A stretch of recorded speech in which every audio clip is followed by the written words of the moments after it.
Shana Tova. It's like those two words mean a lot right now. We need this new year so much. I begin tonight with a story told to me by a colleague, but of an unknown source. And it's a story I shared a few years ago at Kol Nidre, but like any great story, bears repeating over and over. The story goes like this. When God was ready to create human beings on the sixth day of creation, God decided to give the human beings a special gift.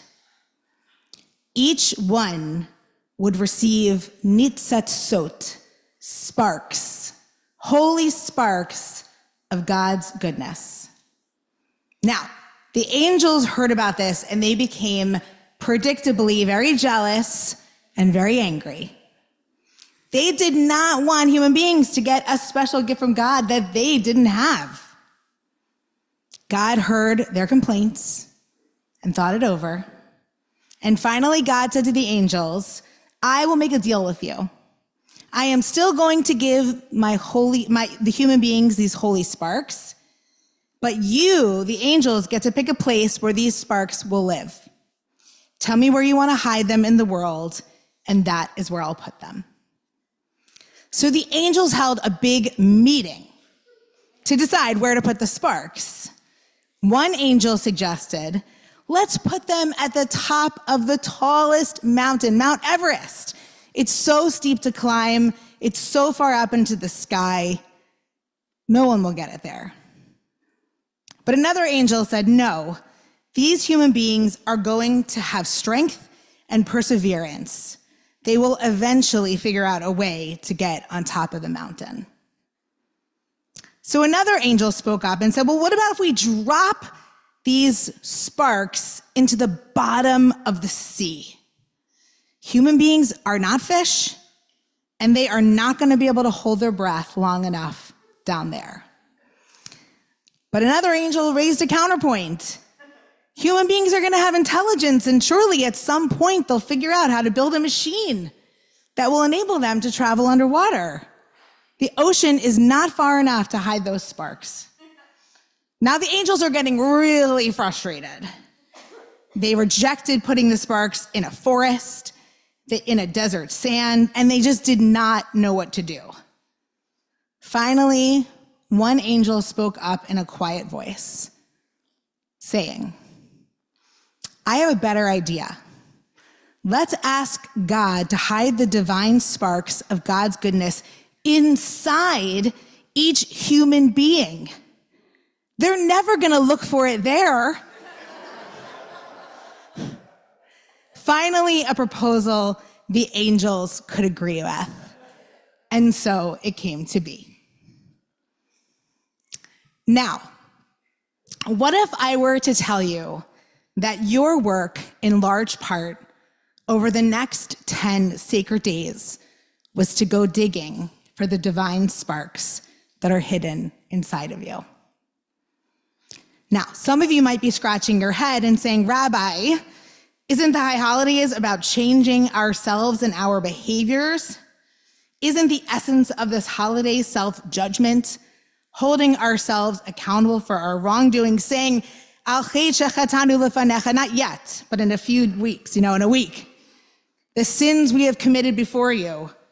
Isn't this holiday season about being better and doing better? And I would answer, yes, those are dimensions of the High Holidays. But they are not the only vision of this sacred time. Teshuvah, the key concept of the High Holidays, comes from the Hebrew root shuv, shin, vav, bet. One translation of Teshuvah is to turn, as in the psalmist who says, turn from evil and do good. Another translation of Teshuvah is repentance, as in a detailed and multi-step process of reflection, declaration of remittance from sin, apology, and commitment to do better. Yet another understanding of Teshuvah comes from the Bible, where the root shuv is used, to return. And later, mystical commentators build on this idea of teshuvah not only as a return to God's covenant, but as a return to self. Rav Kook, mystic and chief rabbi of Palestine in the early 20th century, called returning to oneself, to the root of one's soul, quote, the primary teshuvah. Now, while for some of us, this interpretation of teshuvah as return is not new, it bears repeating and reminding ourselves because it has the power to change how we experience these days of awe. Teshuvah as return helps us recover a sense of our innate goodness. In the words of the daily prayer, Eloheinu shama shenatata bi, the soul you have placed within me, Tehorahi, is pure. When I dig deep, I see my essence is good.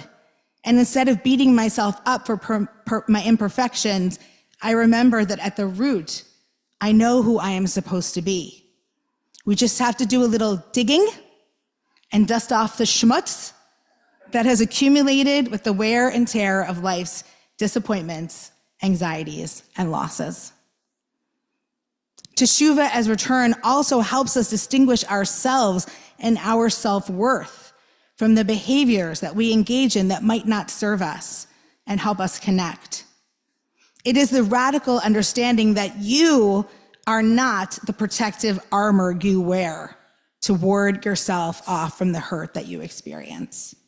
You are not the negative self-image you might conjure in your mind when you're trying to meet some kind of internal, external, impossible standards.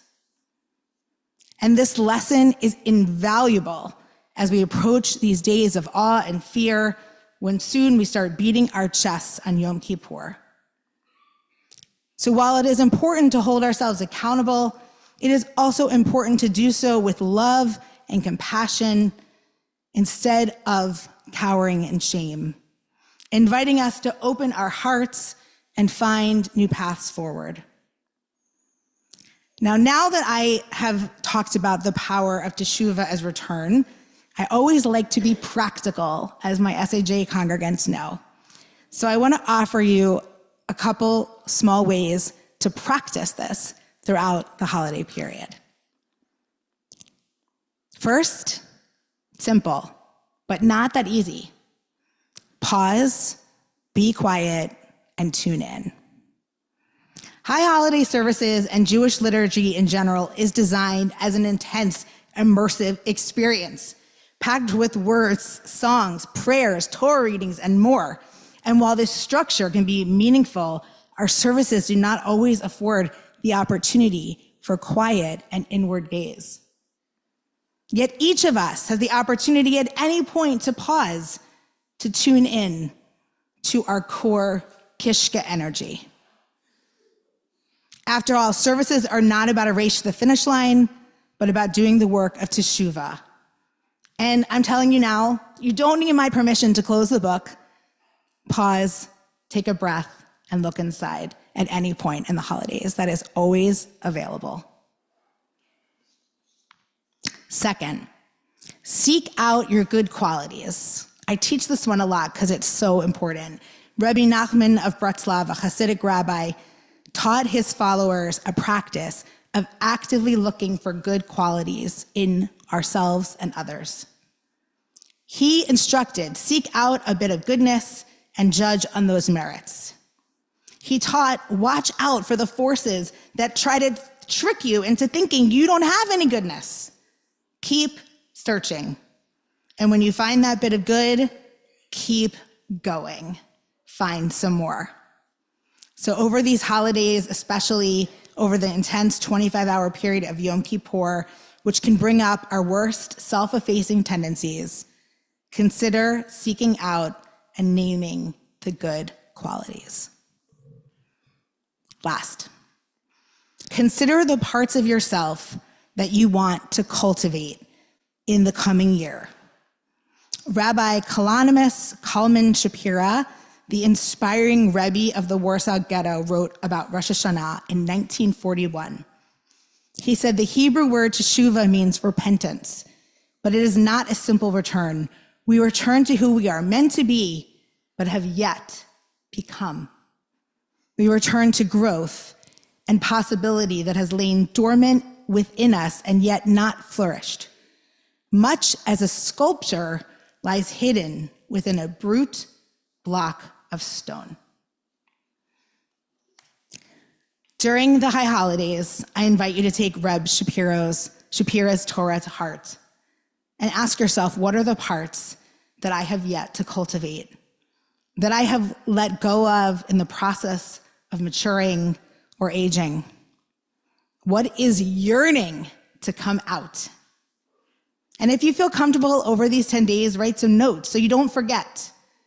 Challenge yourself to bring forward a part of you that you thought you had once said goodbye to, but is still very much wanting to come through.